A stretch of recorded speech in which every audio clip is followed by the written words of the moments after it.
Thank you very much, Mr. Speaker. Representative Davis went through a lot of the items in the individual contracts, and I just have a few questions with regard to a couple of them in particular through you, Mr. Speaker. Proceed, ma'am. I'm looking at the Transportation Bridge Safety Inspector TBS 123 union proposal. I think it's Article 13, Section 6, Impact on Contracting Out. Originally, it was during the life of this agreement. That's been stricken and substituted. No full-time and permanent employee will be laid off as a direct consequence of the exercise by the state employer of its right to contract out. So given that this, during the life of the agreement, has been stricken, how much further into the future does this apply? And also stricken is the provisions of this section expire automatically upon termination of the agreement. This seems to me a fairly major change in existing contract, so I'd like a bit of clarification with you, Mr. Speaker. Representative D'Agostino. Through you, Mr. Speaker. So, important point to note about all the bargaining unit agreements that are appended here, with the exception, again, of the new AG unit and the state police. They all expire 6/30/21. These are wage, hour, working conditions agreements that are appended to the SEBAC agreement. Only the SEBAC agreement with the pension and health care architecture carries over to 2027. So any changes within the agreements, including this particular bargain unit, would expire on 6/30/21, and we can renegotiate at that point on wage, hour, working conditions. You can also do it by agreement and reopen beforehand, but you can do that then. So we're not bound by those particular conditions or others for 10 years. They expire, they're retroactive to the last extension, so it's another 4 years.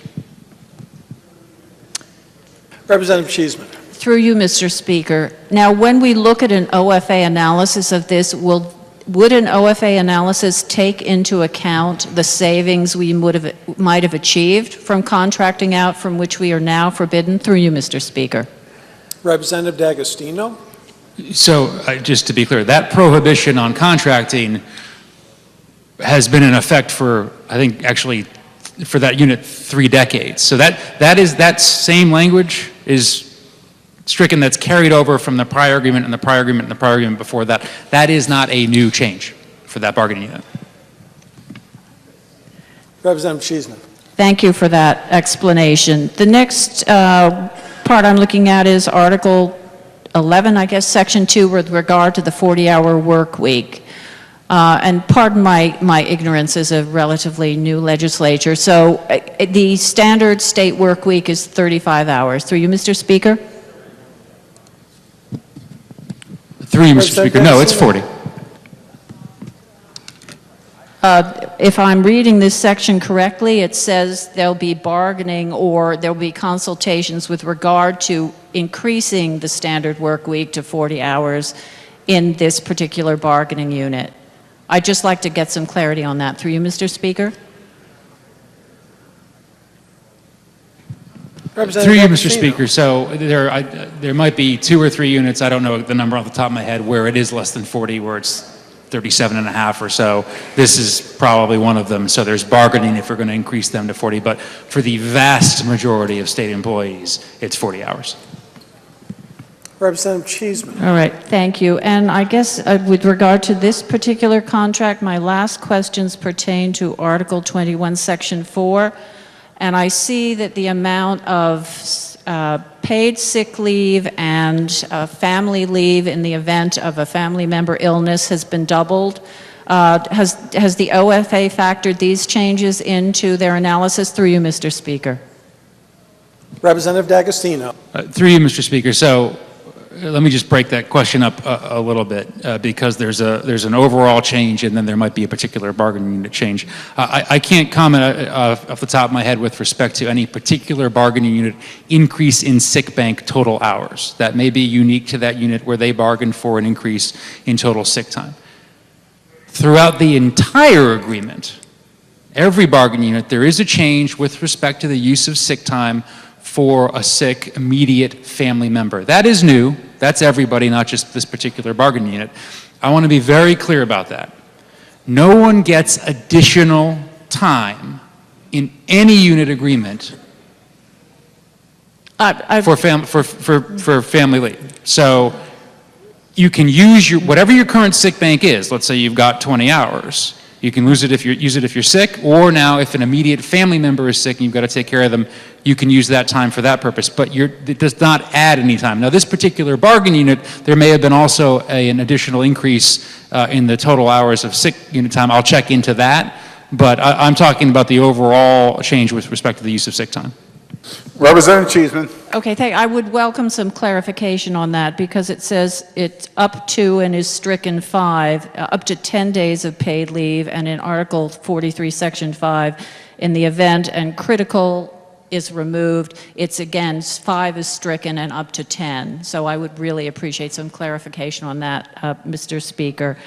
The other contract to which I would like to refer is the Congress of Connecticut Community Colleges, and in the longevity pay and the summary that was given, one-time delay to in July, but then rates increased by 5.5% each year for those longevity bonuses.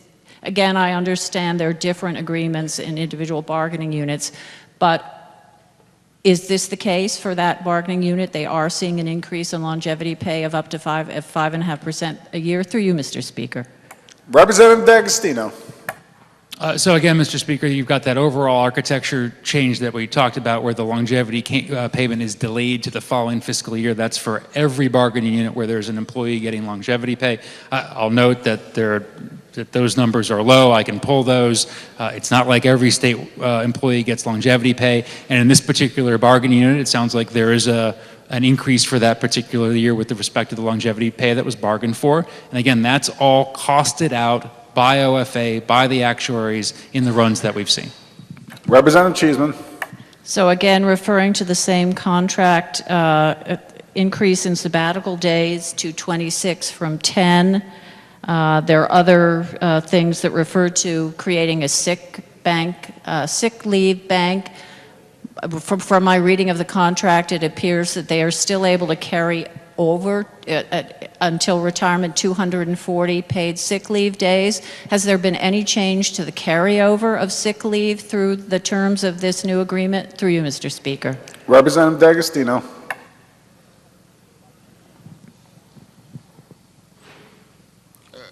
Again, on an individual bargaining unit basis, there might be changes for sick leave time or, frankly, other bargain for wage hour working conditions. For this particular unit, it sounds like actually they may not have even had a sick bank.